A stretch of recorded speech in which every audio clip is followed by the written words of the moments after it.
I am filled with a grief, and it's a grief of that I was died never having known what my own baby looked like. It was a crime. It was a crime against nature. It was a crime against humanity. But you just can't take babies from their mothers at birth and think that there's not going to be major repercussions somewhere down the track.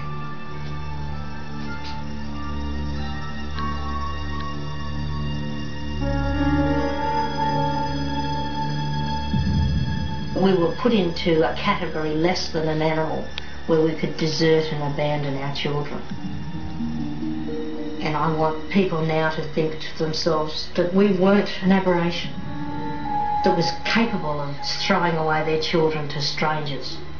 And our children to think that maybe I was loved, maybe I was wanted. Nearly 40 years after she was locked up in the Holy Cross home, Lily Arthur is back in Brisbane. She's suing the Queensland government for damages over the forced adoption of her baby. This is just not my story. You know, there's a lot of women who have had their lives shaped by other people.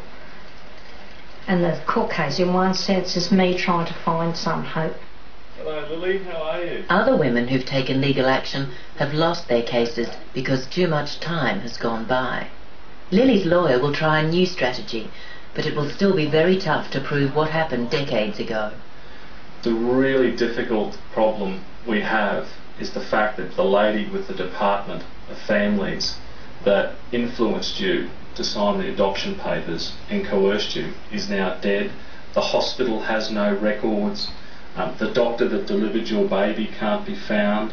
The nurse or matron who was on charge that night is dead as well. But we've got other ladies who were in similar circumstances to you, and that's what lawyers call similar fact evidence. And whether you can get that evidence admitted before the judge or not depends upon the judge. And if he considers the evidence to be relevant, then he will allow that testimony, and that will be extremely good for our case.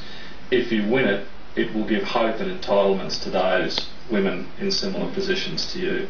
But, you know, I'm here for you, Lily. My focus is on you, not the others.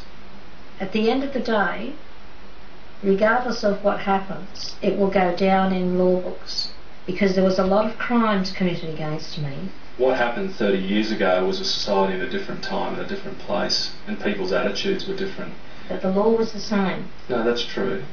The law hasn't changed. But what it will do, will say publicly that what's happened to Lily Arthur was bad, was terribly bad, and the court will compensate you for that if we can get over the legal hurdles.